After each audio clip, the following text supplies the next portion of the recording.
I'd give anything for the fans. I mean, the fans make everything good, bad, or indifferent happen. I mean, athletes just don't understand that. I mean, the fans don't have to be there. There's other things they could do with their money, you know. But I always appreciate the fans. 4,192. And always looked at myself as someone entertaining the fans. But I was lucky because I was entertaining, doing something I love to do.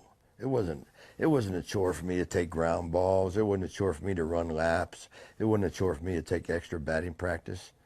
It was fun. And you're a good storyteller. You are, and that's a talent. I can remember. It is. And you remember stuff that... Oh, yeah. Well, one reason because I did it, and another reason because I've been doing banquets and things like that for the last 35 years talking about it. And them stories get better when I talk it. Yeah, you make them this long instead of this long. They sound better. There's his blooper pitch. There it is. A high drive. He was waiting for that one. Just take that guy right there, Tony Perez. I met him 50 years ago. Okay, I was 3 days out of high school. I was 3 days out of high school, and he was 3 months out of Cuba. Okay, that was 1960, 51 years ago. I talked to him about a half hour about 2 weeks ago. I have no idea what he said.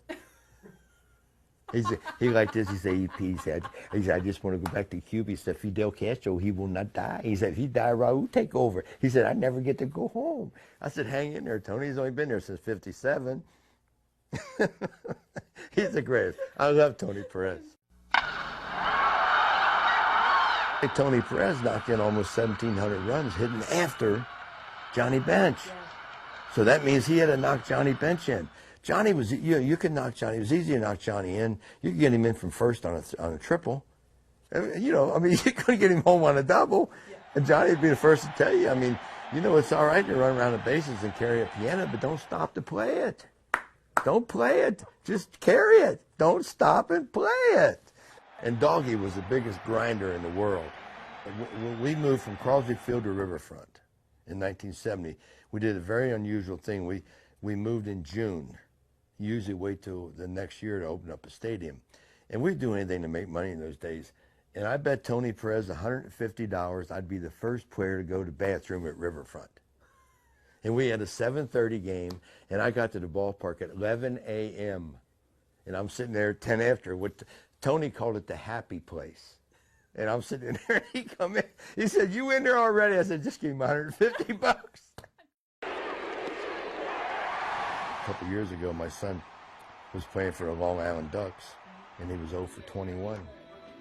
And he called me up and he said, Dan, he said, can you help me out? I'm 0 for 21. I said, Pete. I said, why in the hell are you calling me? I said, call Concepcion. I never went 0 for 21. You want Davey's number in Venezuela? I said, why would you call your old man? I got 4,200 hits. How many 0 for 21 do you think I had? Of all the positions you played, 5 different positions? Mm-hmm. Which one's your favorite? First base. Yeah. Yeah, because that's a communication position. You know, there's a heck of a lot more singles and doubles, triples, or home runs. And I was a very, like to talk to the opposition. And plus you're holding runners on. You're the cutoff man to center field. You're the cutoff man to right field. You got to pick off throws. So it's a real busy position. And I think the older you get, the more you should go at first base. He holds the Major League record for most career hits. I don't know if anybody really want to wear 14. You know, I mean, you hope someday to get your number retired.